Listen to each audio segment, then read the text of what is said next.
Hi, friends. The words forgiveness, forgiven, and forgive appear in our English King James New Testaments 56 times. But the Greek words that were translated this way were more often discerned by scholars to equal other English words, including let, forsake, omit, release, deliver, liberate, relieve, and free.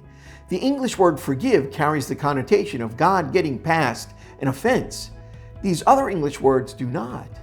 Collectively, they suggest God freed us from sin. Curiously, many of today's scholars believe that most of the times the word forgiveness appears in our English New Testament, it is a mistranslation. The phrase forgiveness of sins would have been better translated freedom from sins. We'll talk more about this tomorrow. Godspeed, my friends. Have you ever wondered what God is like? At times, he's been depicted as a malicious and overbearing dictator, and other times as an uninvolved and impersonal force. Some say we can't put God in a box. He's too mysterious, too unpredictable.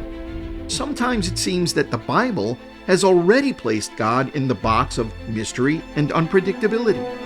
But if we connect all the dots the Bible presents, we actually can find the box that God fits into. And we might be very surprised when we clearly see the God who fits into that box.